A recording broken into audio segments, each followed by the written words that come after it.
All right. So, good afternoon and welcome to Down the Rabbit Hole with Ray and Dan. I'm Dan, And I'm Ray. and with us I'm Chuck today Taylor. is Chuck Taylor. Thank you very much, Chuck. And you are from CyberHoot. Is that correct? That's correct. Awesome. Can you tell us a little bit about yourself and a little bit about CyberHoot? Okay, sure. Well, I'm Chuck Taylor. I'm one of the co-founders of CyberHoot.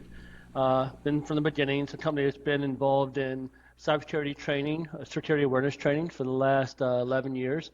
I would say the last 6 or 7 years has been more into the market, and the years prior to that were for like research and working with one or two MSPs to optimize our platform. And to find out exactly what the market wants and what works and what doesn't. We at CyberHoot we try to make cybersecurity training educational, entertaining, and fun, right? Because no one is out there saying, "Yay, cybersecurity training." No, they're like, "Oh, cybersecurity training." We're trying to change that at CyberHoot. Me personally, I've been in the computer industry for I want to say almost 30 years now, or so. Oh, I started out with doing cybersecurity work for Computer Sciences Corporation, part of their white hat hacking team. So did a bunch of white hat assessments. I've been working in government facilities and commercial, breaking into places and telling them how we got in. I've been in front of the everyday business owner, and I've been in front of four-star generals talking. So quite a bit of background in cybersecurity. And then I started writing some of my own exploits to try to learn. And then upon learning, I found out that, well, wow, this development, I can create anything I want to create. And it got me into development. So then with my business partner and co-founder, Craig Taylor, who I worked with at CSC, and like years later, he came to me and said, "Hey, I want to build something." And I said, "Well, what do you want to build?" Because I had a software development company. He said, I want to build a policy access website." Okay, let's build a policy access website, just track policies. So we started building that, and one thing led to the other, and here we are, 11 years later.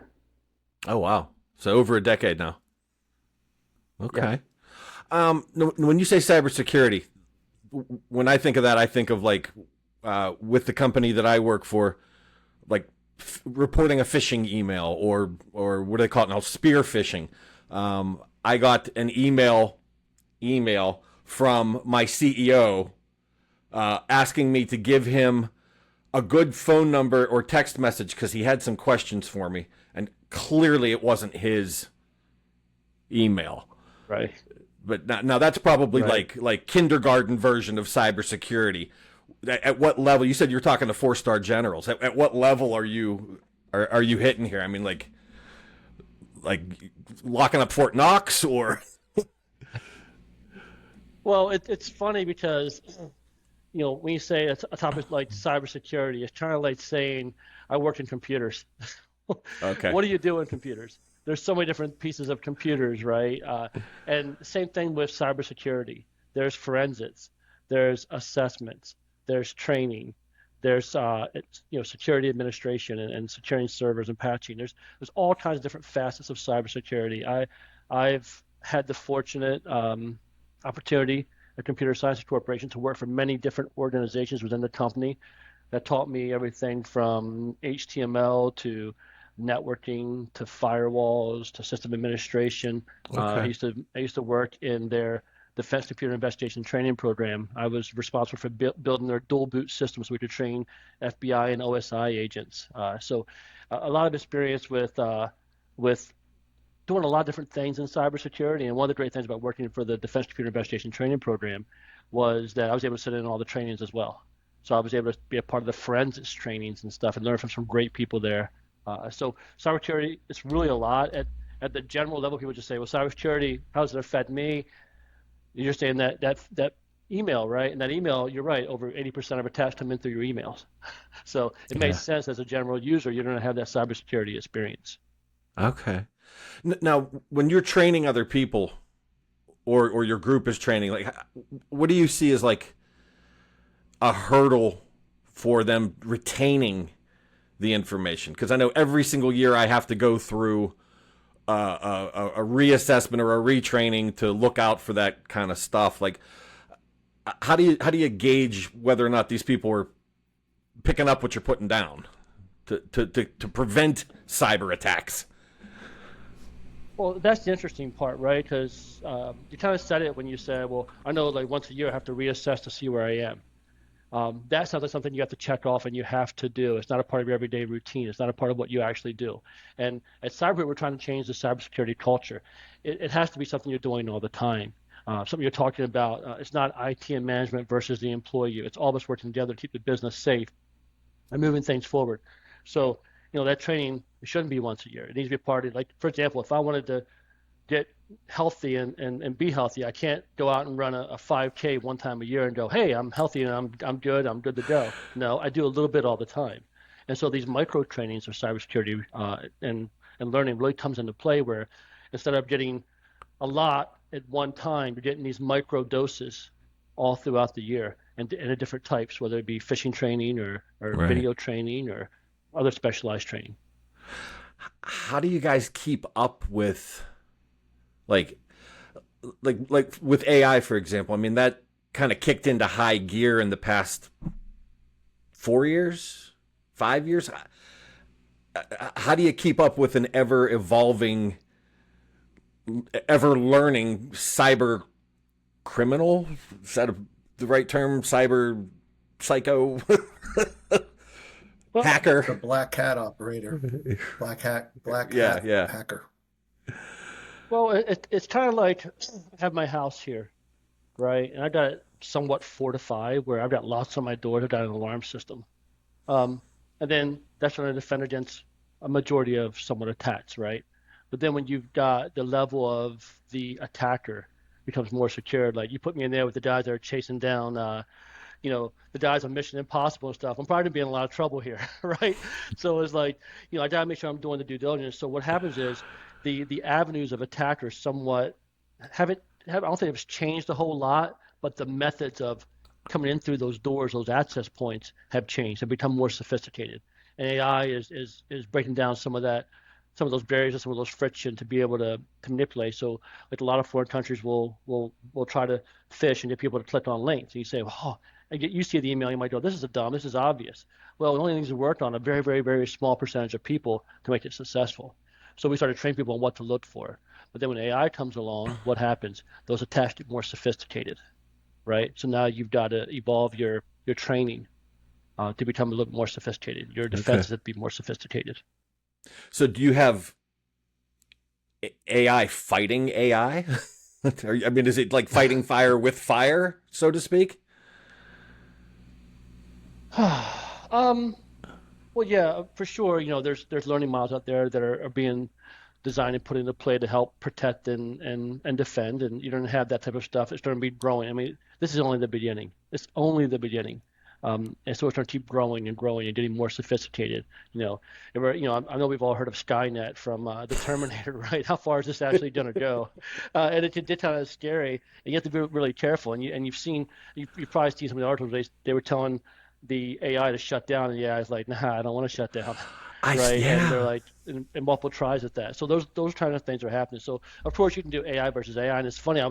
Someone was telling me that they said, I don't know if it was a YouTube video link they sent me or they were telling me about it. I can't remember. They were saying how there was someone trying to register. They had an AI trying to register a hotel room for someone, and the AI answered the phone, and they realized they were both AI, and they were like, oh, we're both AI. Can we just talk our normal language? And they just said, sure. And it was like, blah, blah, blah. They were just beeping back and forth. I saw that. So AI versus AI, yeah, you're going to have those kind of things. At the end of the day, at Cyber, we're trying to teach individuals how to protect themselves and their business. So we're looking at things like phishing emails. Traditional phish testing that says, hey, I'm going to send an email to your inbox. We're going to trick you, and we're going to get you to click on this and watch a video, and hopefully you learn what you did wrong, and we're going to have HR call you. And some places will even, they'll even fire you and let you go if you fail these phishing tests more than 2 or 3 times. Yeah. I know I've heard at some banks they'll actually fire you at some banks. And I was talking to a bank a few weeks ago on a sales call, and I was like, yeah, I heard you guys will fire people. Have some banks will fire people. He's like, oh, we don't do that. We demote them because they can't access the same data. But he's like, but we don't fire. I'm like, I get it. So at CyberHoot, we try to do something a little bit different. We created a new technology that we believe is more sophisticated than traditional attack fish, or traditional fish testing, which we've coined attack fish in our platform. So in May of 2024, Doodle put out a security blog post that talked about how traditional fish testing doesn't work. And then last month at Black Hat, they were talking about how traditional fish testing doesn't work either. They've done tests. People aren't learning from it. They're not getting better. So I was in my chair here one day, and I was the lead developer and architect in CyberHoot up to about 4 months ago. Now I'm heavily in the sales side of the house, but my co-founder Craig calls me and says, "Hey Chuck, this customer had a problem getting emails through the attack fish emails through Microsoft's phishing filters." And I was like, "Oh, okay." I said, "Well, we can fix this." I said, "But there's got to be a better way. There's got to be a better way than this. I don't think it works. It's a headache to set up. Everyone who joins with us has to go through the fish testing or the email filters and testing it and whitelisting and all this stuff. Yeah. It's just a lot of work, and it's friction. It's absolutely friction." So I said, "Well, how can we do this better?" So we kind of zoomed out a little bit and said, "Well, what can we do differently?" And we said, "Well, you know what? We can already send them an email to their inbox. We're doing that for training anyway, right? What if instead of trying to trick them with an email, instead we send them an email that says, 'Hey, it's time for your phishing training. Click this link to get started.'" That's different. Click the link, the land on the page says, "Hey, we're going to test you on these 7 indicators. We're going to walk you through each one of them one at a time. We're going to ask you if it looks safe or suspicious. And we're going to train you what to look for and where to look in every email." So now we're creating awareness. We're not just creating, "Oh, I hope you figured it out from an email or from a video." We're walking you through. And those indicators are going to change. Right? If you have to retake the test, it might be safe the first time, but suspicious the next, so you're paying attention. So we created that technology. We've got a patent pending on it. It's called Hootfish. And as far as I know, we're the only ones on the market doing it today, or especially the only ones supposed to be allowed doing it, since we have a patent pending and hopefully it'll be honored soon.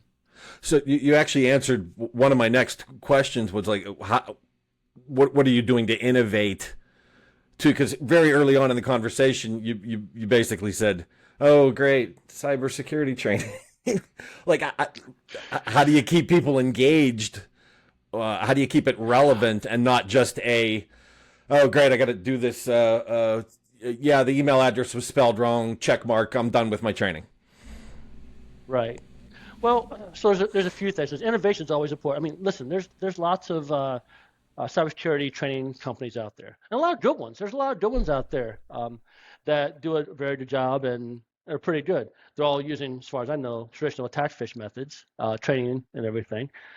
So how do you do things differently? Well, at CyberHoot, like I said, we try to make the training fun, educational, and entertaining. So everything we do, that's like our guiding light. So if our developers or our employees are doing content stuff, they come to us with something, let's check those 3 boxes before it even gets to us. If it doesn't check those 3 boxes, go away. So that's just doing some content stuff. But at the same time, like, changing the cybersecurity culture, just like you said, I do my training once a year. And use your words, I have to do my training once a year to reassess. Right. Instead of, Right. "Hey, how can I change that culture? Hey, I'm doing my cybersecurity training." So one of the things that we've done at CyberHoot that we just released last week is we changed. We started doing this like two months ago, where we started putting together in our platform a leaderboard. So in an individual company, you can actually see, "Oh, here's my 300 users. You're number 5 on this anonymous leaderboard." We started turning it into a little bit of a competition, where it's kind of like fun and entertaining, and also a little bit of competition, some friendly competition. Okay. And then just last week, we released a new feature called Train with Friends. I just did a Shoot the Hoot Raw. I have a live stream that I do every Tuesday at 12:30, Shoot the Hoot Raw. And today we talked about Train with Friends. And now inside of our platform, you can actually connect with other people in the platform. In your organization. So it's limited down to your tenant / organization. Okay. And now I can friend someone. If they accept that friendship, we can actually see each other's names on those leaderboards. And I can limit my scope down to just my friends. And now I can actually train with my friends, encourage, compete, and so forth. So trying to make it more of the culture of, "Oh, I'm by myself in a vacuum doing a training that I have to do," to, "Hey, oh, John's got his training. Let me get my training done real fast. What'd you get, John? Oh, I can see it right here. We're friends. Oh, you got a 89. I got a 93. Oh, right." And now John, "Oh, you got a 93. Okay. We take the test and try to do more." But so we put the gamification in the thing. So we're trying to change the cybersecurity culture, that it's not IT and management versus the employees. It's everyone on the same team trying to keep themselves and the company protected against hackers. And from there, how do you know it's working? You know it's working when you can actually do your jobs and not to spend the time, uh, defending or recovering from what happened. Right. So that's I'm gonna have Ray tell a little story here. Like my younger brother and he's 12 years younger than me. He can wrap his brain around this kind of stuff, like snap of a finger. I'll say something and he'll go, oh, what do you know about SEO? And I'm like, that's a new term for me. And he'll go, oh, yeah, well, that's search engine optimization, and it, blah, blah, blah, blah, blah. How do you appeal to maybe the older generation? When I say older, I mean like 40s to 50s to 60s range. And I'll let Ray tell his F1 story when he first started at the company that we met at. So go ahead, Ray. Tell him. Years old. Yeah, I'm 38 years old, Chuck. And just real quick, when you were talking about, just switch gears for a second, when you were talking about having people being friends and competing against each other, are you familiar with gamification? Mm-hmm. That's basically what you were referring to when you were talking about that, right? Okay. Exactly right. We built the gamification into the platform to make it more of a team and fun, train together, some friendly competition. Okay. That's a new term we just learned last week. Just learned it last week, and it sounded familiar. I had no idea what it was. I wanted to confirm. No That's worries, what we figured it was, but you gave us a perfect example, so we appreciate that. That was greatly. awesome. So, I'm 58, 38 years old. I go and I work for Education Management Corporation. Okay, it's selling online education. Okay, you pick up a telephone, you talk to people on the phone, and you convince them to get their education online. Okay, working for the Art Institute of Pittsburgh, and I'm in training. And now, mind you, never used a computer in my life other than I went over to my buddy's house. Chuck, you're probably too young. Do you remember dial-up? Beep, beep, beep, beep, beep, beep, right? Okay. Oh, yeah. So I never went on a computer because I couldn't stand it. It was too long, right? I don't have the patience. I checked sports scores and checked my couple stocks that I owned. That was it.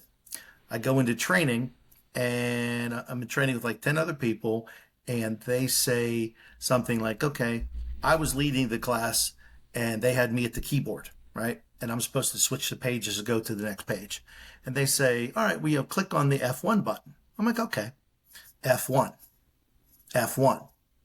It's not working, right? They come over, and I'm like, I'm sorry, it's not working. It should work. They go, what are you doing? F1. They're like, no, this F1 key. I said, how the hell I use much more colorful language, Right. but how the hell am I supposed to know that there's a button that constitutes both F and 1, right? That was what I was at 30. I had never sent an email, didn't know what copy and paste was, didn't understand why people had email addresses. Why didn't they just call people and talk to them on the phone? 20 years later, I'm an operations manager.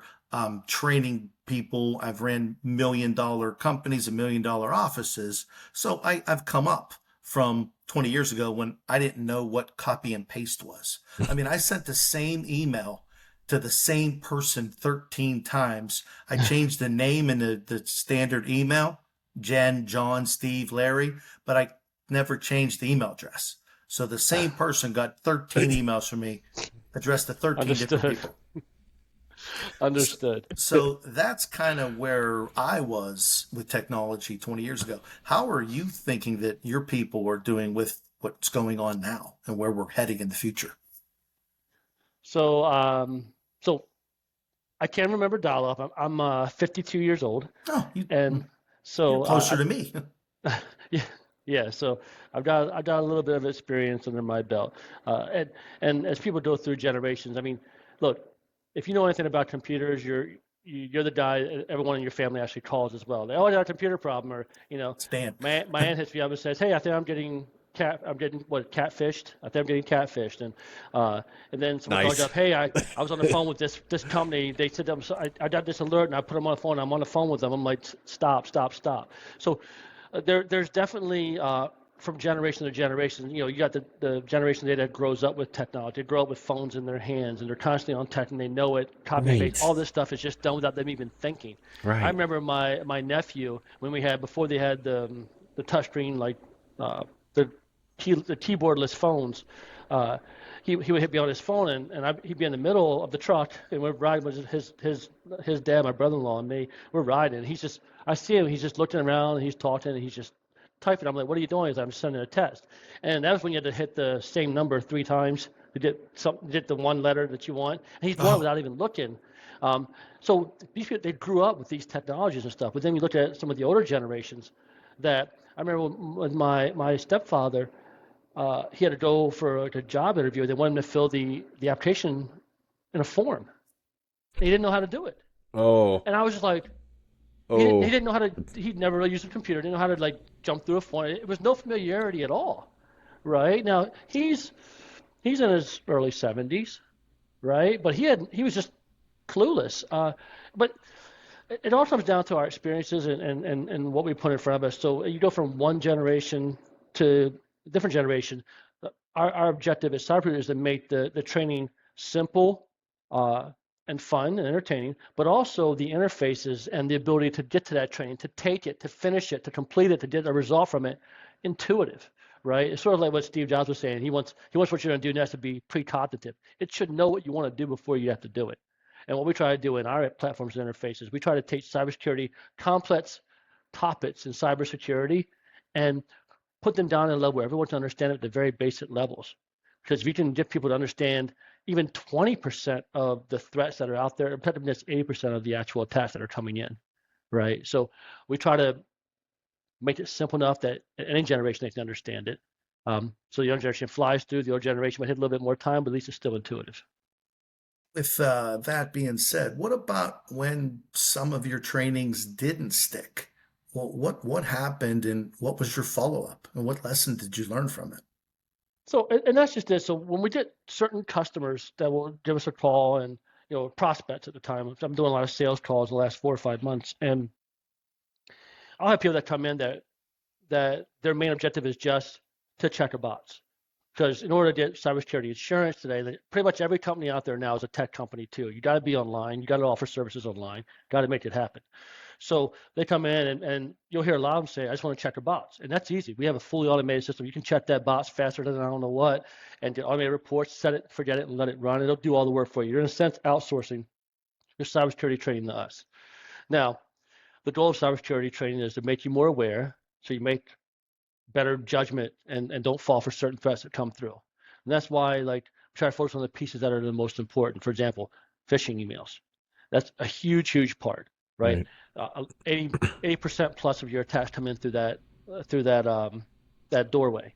So what we try to do is, that's why we invented HootFish, to train at a certain level, the kind of things to look for, and give them a lot of exposure. In our HootFish, we look at things like at a beginner level, you get the prompt to say, is this safe or suspicious? And you also get help that they can read through. What's it mean to be safe or suspicious in a sender, in a subject, in a greeting, in a content, in an attachment? And we tell them all these individual pieces, and they learn from that. And they got more suspicious stuff in that beginner level than they've got good stuff. So you want them to see and be exposed to as many of these things as possible so that when they see these kind of things come across, it's familiar. And then at the intermediate level, after 4 or 5 trainings, they graduate to intermediate level. Now the help goes away, but the prompts are still there, and 1 or 2 less suspicious things. And then at the advanced level, there's no help, there's no prompt. You click on what's actually bad, and there's less in there that's bad. So we're trying to help them progress. Now, I can tell you that I haven't had a lot of experience with people that have used our platform that have come back and said it didn't work, or this customer or this employee still clicked on it. That's good. I can say that I never had that. I've never had that experience. So I don't really have a good answer to say, what do you do when customer calls you and said it didn't work? That's a good thing. I can That's a give great you an thing. example of something though. This is a great little story about it's not working, right? So we had a major city that was working with us, and they signed up with us and they started using our platform. And we looked at it, and they used it for a while, and they came back, and we saw that they canceled. And we're like, why did you cancel? I mean, what are we doing wrong? I'm an entrepreneur. I helped start this business. I want to know, how can I get better? How can I make the platform better and serve better? So we talked to the gentleman from the city, and he was like, well, people were failing the training 10 and 15 times, and it wasn't working. So he said, I thought I solved this problem, and so I had to move on. And I'm like, 10 or 15 times? And I looked at the metrics, and I'm like, they're failing this thing 10 or 15 times. How is this happening? Especially, how is this happening when we give you the bite-sized information? We give you the transcript to read along. We give you the answers at the end and an explanation. How are they failing? So he had already canceled and started with something else. And I was like, so I'm sitting back and I'm scratching my head and I'm going, oh, I get it. They're used to doing training once a year, and they're trying to get through it as fast as they can. They don't want to do it. Pencil whipping. Right. Yes. Pencil exactly whipping. Right. Now, here's the problem with that. That's right. So here's the problem with that in CyberHoot, in our autopilot platform, in our power platforms. What happens is, on every retake of a test, we randomize the questions and answers. Even the indicators of good and bad. Everything's randomized on every single retake. So the answers are never in the same order, same time. So instead of actually trying to learn, they just try to remember the order. And if it's in a different order, they're going to get it wrong. And every time you retake the test, like I could send you the training, a Hootfish, Raymond, and you one as well. And what happens is, you get the same. It'll be the same like phishing training, but then the indicators will be. You might have a safe sender, but Raymond might have a bad sender. And on the same test, and every time you retake it, it always jumbles things up, and that's what was happening. And he was just like, "Oh, well, that's good." And I'm like, "Yeah, moment. Right." He's like, "Well, we're gonna finish. We've already signed a contract for a year. We're gonna come back in a year." And I'm like, "Okay, I'm sorry." I'm like, "Listen, at CyberHoot, you're our partner. You got a problem? Talk to me. I'm Chuck at CyberHoot.com. Send me an email, right? Talk to me. I got a whiteboard of stuff behind me of things I'm doing. I'm still very much running a lot of the development. You need something in the platform, something's not right, tell me. I'm going to fix it. I'm going to make it better." So you know what we did? So what we did in the platform instead, to solve that, not problem, but to solve, just at the same time, put yourself in the employee shoes. I'm taking this training 15 times. It should take me 5 to 10 minutes to do this training. I'm now at it over an hour. This is bull, right? And they're mad. I don't blame them. I'd be mad too. Now, granted, they're not really taking the training, but to be mad. So what we did was we put in our platform something we call a compliance assurance setting. What it basically is we can say in there, how many times do you want them to take or fail this before we mark them compliant? So what we do instead is we say, all right, in order to pass a test, you either have to get a passing score or take this by default 3 times. On the 3rd time, we're going to mark you compliant. Hey, listen, from a cybersecurity perspective and insurance perspective, you are compliant. You've watched the training, you've done the test 3 times, we're marking you compliant. But what we're going to do is take your highest score and apply that to your gamification score in the platform. And then what happens is that leaderboard of your users, 100 being the smartest user, 0 being the least experienced user with cybersecurity, your scores will be down there around the 50s or 60s or 40s, and people who are doing well to be around the 90, 95, 98. We're going to see our good employees versus our bad employees. And guess what? That's what you can be taught to. What are you doing? How come you're failing this? What's happening? And then when they see themselves, they're not going to want to see themselves there. That's that being they're being. It's a passive. You're shaming them. To calling them out. You're shaming them. You're shaming them. You're cyber shaming them. Here's the thing, though. I love it. So in our platform, we have that leaderboard. It's anonymous, so they don't have to actually say their names. No one really knows who they are besides their manager, whoever's running it. So it's not a public kind of shaming thing. So we try to avoid doing the shaming as much as possible. That's why in our platform, we allow our users to retake the quizzes and the trainings as many times as they want to. So let's say, for example, that, let's say Raymond takes a test, and he gets 100 the first time through. Cool. 100 points are applied to his overall gamification score. But let's say I go take the test, and I did a 60. And I'm like, that's not good enough. Retake.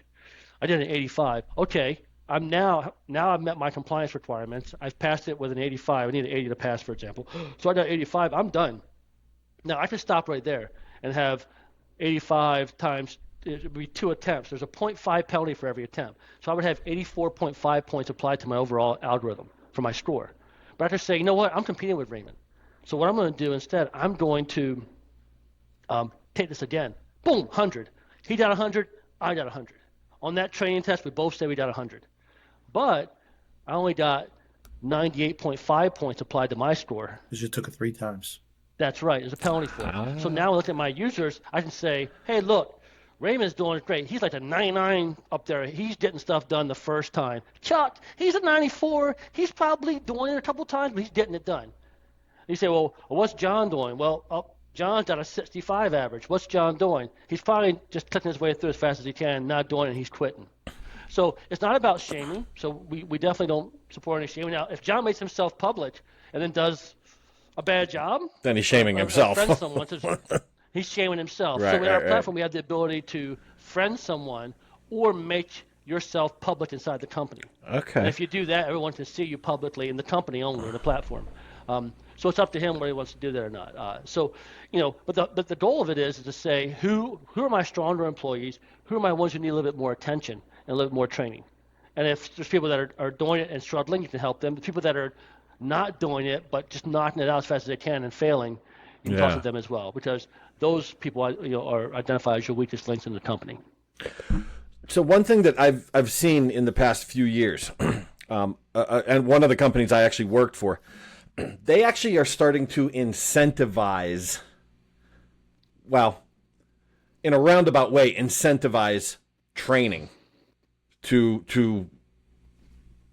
incentivize better scores. One of the companies that I worked for was Connective RX. It was a medical company, and the training and compliance piece, daily, weekly, monthly, there were new trainings because they were working with pharmaceutical manufacturers that, in order for them to be compliant, the people that were speaking about their drug had to stay hardcore compliant. They did something called Nectar Points, where you would earn a certain number of points for getting 100% on the first go.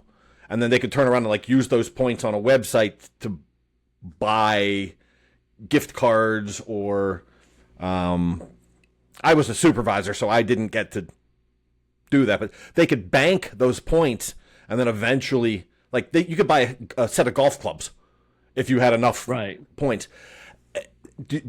Are you seeing any companies that are doing that? Have you guys ever considered putting that onto it? The company that I work for now, we're not anywhere near as big as Connective RX is, but they were kind of kicking the idea around of, we have a bit of training compliance, but they were kicking the idea around of, score 100% the first time and we'll give you a $10 gift card to Denny's or whatever. Mm-hmm. So I haven't really heard of any companies actually doing that type of approach. When people say cybersecurity training, I think CyberSnet was the one who talked about, you have to start with your why, right? Why are you taking cybersecurity training? Well, I have to do it once a year to be compliant. And what's happening is, in the industry, people are saying, I got to be compliant. I need cybersecurity insurance, right? So they go and say, do you have cybersecurity insurance? Do you have cybersecurity training? And people say, yeah, I do. They say, cool, checkbox. I'm good. Now let me just do cybersecurity training. But then let's say something happens and there's a compromise. There's a breach. So what happens from there is they now have to go back to that insurance company and say, hey, I got breached.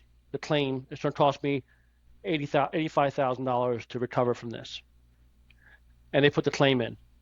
And then the insurance company says, show me your training metrics. And they can't present them. And when they can't present them, guess what? Claim denied.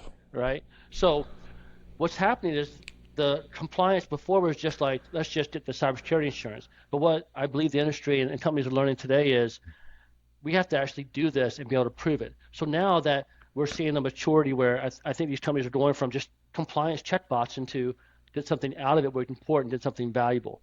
And companies are learning. And then from there, what's happening is the why. So the business managers and the tech teams and the managers put down on the employees. They say, look, it's time for you to take your training, and now if someone's failing the training constantly, it's like, all right.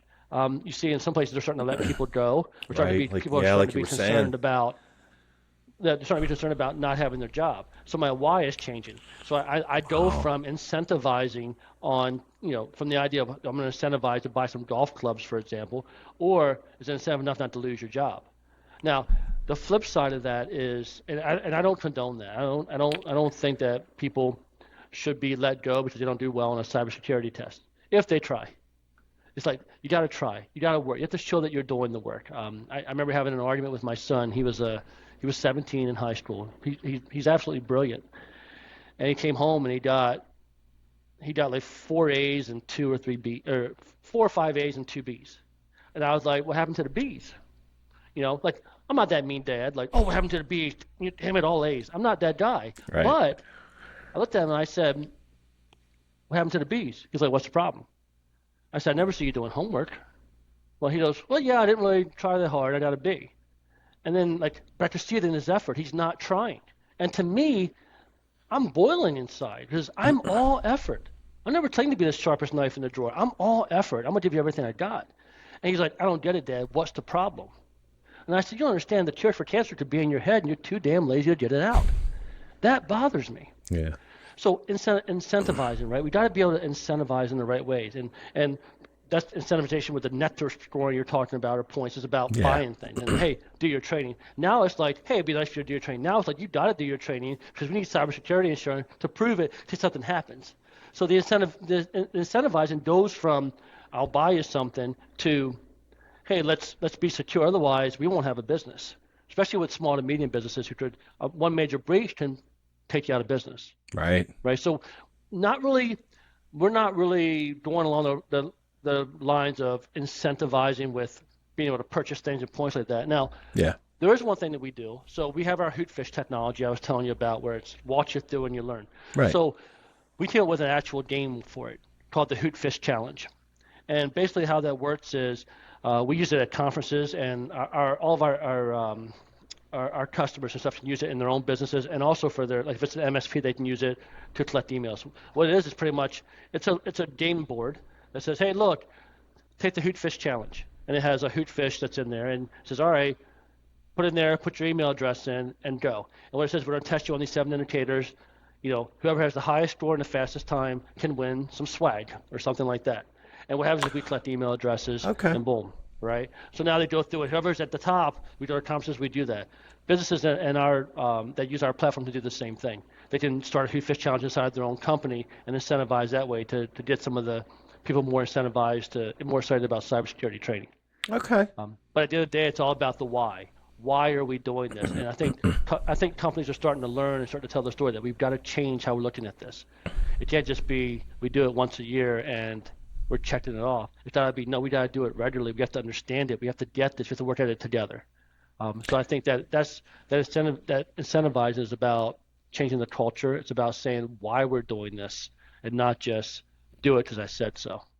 It's changing their entire mentality around the like immediately when I came into this saying, yep, I got to do it once a year, and it's pencil whipping it to say I completed it. Now, so you were talking about the progressive training, right? Where it's almost like the first one, they have training wheels on a bike, then you're taking the training wheels off, and then they're going from a bike to a car, where they have to progressively step up until they are now having to visually look at this thing and go, there it is. There's the air. I got it, right? And then they get like excited about, because it's way harder on that third tier, third level. Are you seeing a lot of success around that piece? Yeah, we're seeing definite growth. So think about it like this. So I used to have a neighbor, a really good friend of mine, and we'd go out to dinner all the time. And when we go out to dinner, he would kind of like hustle to get in front of everybody and grab the seat against the wall. I'm like, what are you doing? He's like, what are you doing? I just have no. I said, you're always trying to grab the seat, but you're back against the wall there. What's the problem? because he always just hustles. You can see him. Like he walked in, and then, he speeds up. And I'm like, what's going on?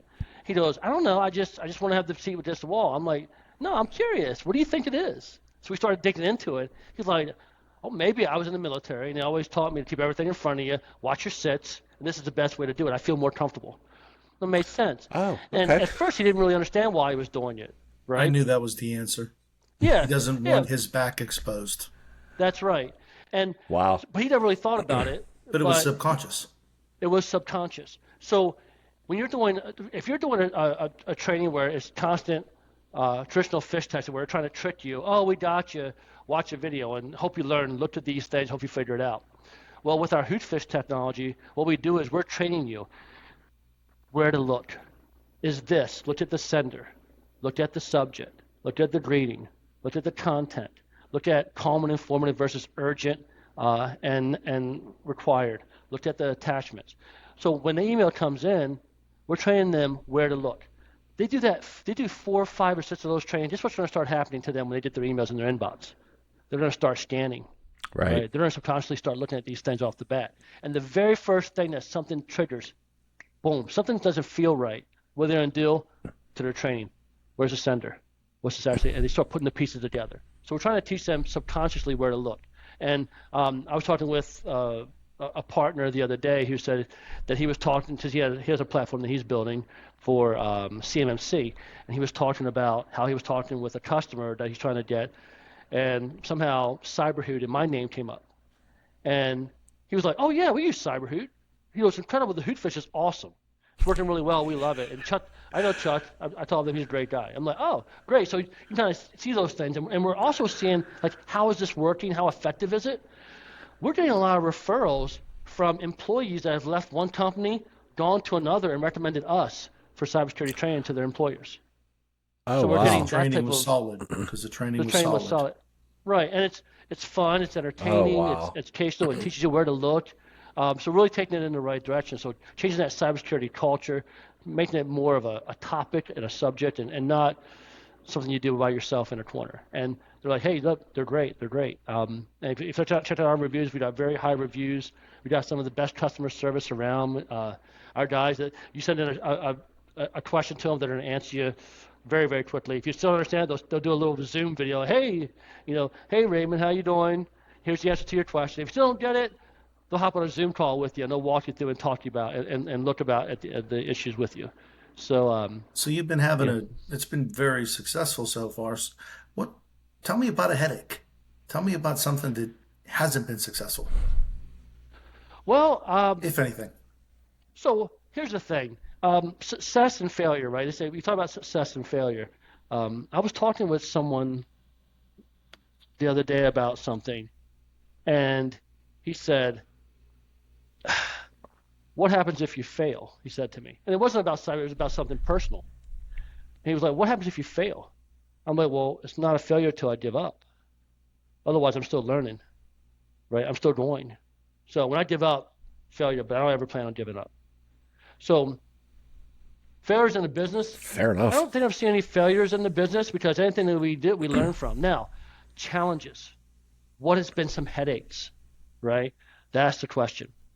And the biggest one that I can tell you about is scaling. It's like anything else. When you build a product from a development perspective, we're talking about minimum viable product you build. And you don't start out of the gate spending years developing something, then put it on the market and go, I hope it works, right? Because you waste a lot of time if it doesn't. You put a minimum viable product, you put it out there, you listen to your community, you make changes and stuff. And then as that grows, you develop things, you go, all right, this is working great, this is working great. And next thing you know, you get that 200th customer, that 300th customer, you're like, why is everything slow? Why is this a problem now? And then you start researching that, and that's an issue. Then you start scaling, and those scaling headaches have been some of the most challenges. And then we start having more of those kind of issues. It's with tech, it's with code, it's with systems and processes. All these things start coming into play. So some of the headaches can be around the scaling portions of just scaling a business as you go from one tier to the next. As you're building a business, you're like climbing this mountain, right? You're climbing and climbing, and sometimes it just beats you up. I mean, I've honestly been to the point where I'm just like so overwhelmed. I've gone into the bathroom and just like stopped and closed the door I'm like, I don't know if I can do this. Like just all the hours, all the work. And I'm like, and then I thought, I gotta do this. This is it. So I literally just put my shoulders back, use the restroom, and got right back at it, right? And you have those times. But then when you're climbing that mountain, you get to the top, you're like, made it, did it, and you go, oh crap! Look at all the other peaks. Look at all the other peaks I have to scale. You only once you get to one level, there's just all you see is the tops of all the other mountains you have to climb, right? And it goes with scaling and stuff. So the headaches are around systems, it's around scaling, it's around those kind of things. But again, those are good problems to have. I remember a buddy of mine who he wasn't really a big Apple fan. I'm an Apple fan, right? Because the technology just works for me. And That's he was me. saying he was laughing, right? It just works for me. I like it. I picked an ecosystem. I'm very happy with it. It's one of the first technologies I can actually do my job, not worry about my equipment, right? It just works for me. So look, I'm not sponsoring Apple. I'm just saying this was the scenario. And he was like, he knows he was an Apple guy. He was like, this was years ago. Apple was they released their new iOS for the phone, and it took down their servers. Yep. And he was like, Yep, Apple, I remember. their servers couldn't handle the load. And I was like, that's a pretty good problem to have. Your stuff is so good, everybody wants it the first day it's available. Yeah. That's a great problem to have, right? It was also a scaling problem for them that they've solved, right? Right. That's a great problem to have. So when I look at these things like, this is a new problem. This is a headache. It's like, it's not a headache, it's an opportunity because now we reach another level. How do we solve this now? And how do we scale it? And next thing you know, you start solving those problems. And things get good, really smooth, and get running very easily again. And next thing you know, you're scaling larger. You're like, oh, now what? It's this, right? So those are the kind of headaches I say that I've experienced, but they're really just opportunities that are a result of growing, you know? So what was your as a founder, right? You said that you and another guy that co-founded this. What was your guys? So actually, there's actually 3 co-founders. Just to give you a heads up. There's 3 co-founders, and we got one of the business partners that joined us early enough that he could be considered somewhat of a co-founder. Okay. But so four partners, 3 co-founders, and one that came in town early. What was I want to your? be clear on that. Oh, no, absolutely. Yeah. Especially since we're sending you this recording. What was your guys? Give the shout Yeah, out. exactly. What was your guys' aha moment where you kind of took a step back and went, "Oh my God, this is working. We're doing this. This is happening." So it's interesting. As I said, for the first 5 to 6 years, we had built this policy access website, and it was designed nothing more to just send out a policy, get it acknowledged, track it, re-up it every year automatically, and go. And it was working. Then we started saying, people were saying, can you do video training? We're like, well, we don't. I guess we could do something similar, just a few tweaks. We could add videos. So we added videos to the platform. And we started using it like, well, this is great, but we need a quiz. We need to be able to take quizzes and stuff. Okay, let's add a quizzing functionality. So we added quizzing functionality. And then things started working, things started moving. We're like, okay, we think we got something good. We started seeing good traction. We saw improvement at these 2 MSPs we were working with. We saw improvement. We saw their click rates of going on phishing attacks were going way down. So we saw this like, hey, we've got something that's valuable here. Now, it's good, but as you go to market with, you're like, oh, we're on the market. Now, like, people who know you and use you, they tend to love us, right? So they found us, we talked to them, we got to them. We didn't do a whole lot of marketing until about I would say we started just trying to get out in the market more about 5 years ago. Really started marketing a little bit heavier in the last 18 months. Everything else was just word of mouth. But once we got out there and we're like, there's a lot of other places that are doing this. How can we do it better? So we first were touting that, hey, we've got a simpler interface. Okay, great. We've got a simple interface, right? So still not feeling comfortable about it. Like, it's still good, but there's still like the companies like the know-befores that are out there. They've been out there for years, right? They're doing training. You're like, wow, they've got a decade on us at least of experience. How do we learn? So we just the one thing to say about our founders and our partners and stuff is we're very avid readers and learners, and we experiment and we test and we see what things work, what don't. We iterate and we make things better. So when did it actually start to change? The aha moment.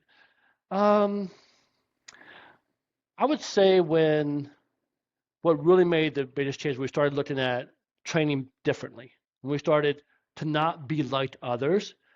Just it's easier to be different than it is to be better, right? So we started asking a question: how can we be different, right? How can we? So I read a great book called Blue Ocean Strategy, or Blue Ocean. Was it Blue Ocean Strategy? Blue Ocean something. Blue Ocean Strategy, I think. And it's all about when you're in these commoditized red bloody waters where all the sharks and stuff are. It's hard to be successful and survive. But what can you do that will allow you to jump out into this blue ocean of leading the way, and these two words where it's less crowded, there's no sharks, and survival is definitely available, or definitely viable. And so I read the book, and I'm like, oh, okay, what can we do differently? And we had this power platform, and at this time we had put so many things inside of it. The customer base was growing, but I can't say that it was just like phenomenal. But what makes it so great, there's some good training we were starting to learn. So then we said, all right, let's try another platform. I said, I'm going to take everything that's in this platform here that everyone's doing, and I'm going to pull out the 20% that's valuable that 80% of the people use. I'm going to cut down the cost on it, and I'm going to make it simple, intuitive, and automate the hell out of it. And it's going to be super simple. You set it, you add the customer in less than 3 or 4 minutes, you sync it up with Google or Enter ID, and you just let it run. Gives you 1 video a month and gives you 1 hoot fish every 3 months and does dark web monitoring. Go. And it was successful. People loved it. It worked. We started getting more and more people. I'm like, okay, now we're getting something. And then when we started adding in when the hoot fish was there, and people started wanting to partner with us for the hoot fish access. We started seeing how different it was. We started to tell that story. We're like, oh, okay. And then people started saying to us, well, this autopilot platform is great, but I need to be able to do attack fish through it. I want to be, no matter what. Some places still require you to do the traditional fish testing. They still want to do that no matter what, as just a little litmus test every once in a while. So we say if you're going to do it, I wouldn't do it, but maybe once or twice a year. So I said, what we'll do is we'll add it in, but we'll take the autopilot platform and we'll power it up. Because they were also asking for flex scheduling. They said, well, what if I want the hoot fish every month? This is great. Well, I think you can't do that. Well, I want to do that. And they said, well, can you create flex scheduling?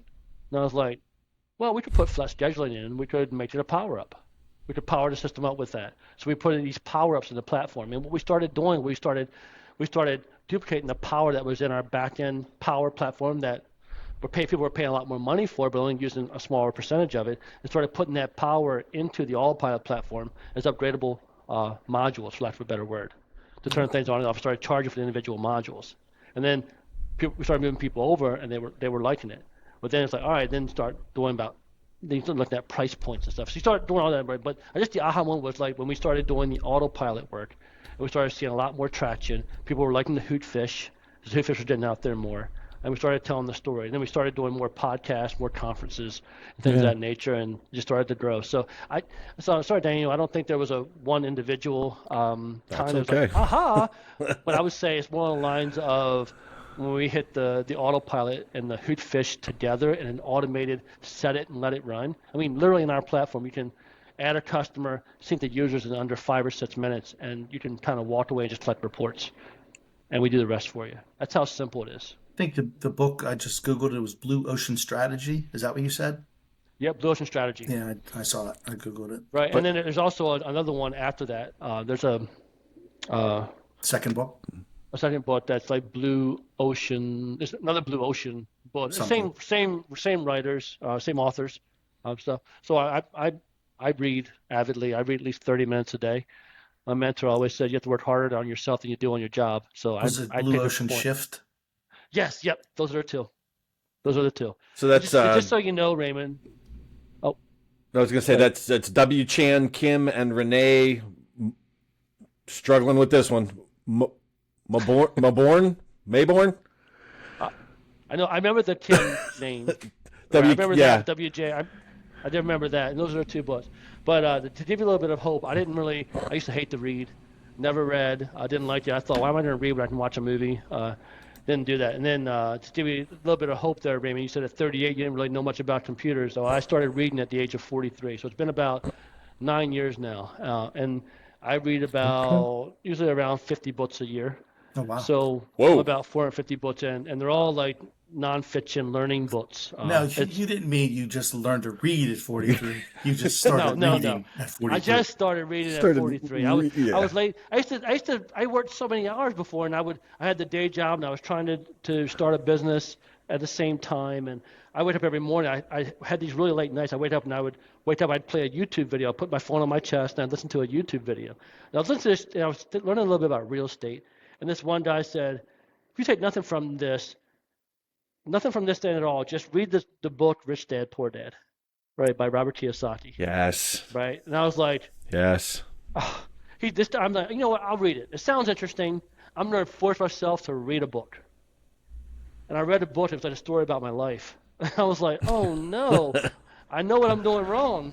So then I became an avid reader, a big learner, and really just started investing heavily in personal improvement and business learning, et cetera. And now, Monday through Friday, I read, well, even the weekends too, but Monday through Friday, I read at least 30 minutes a day. And as I'm reading on my iPad, I'm highlighting things I want to try and do and remember. And then for 30 minutes a day, I also review a book, those highlights.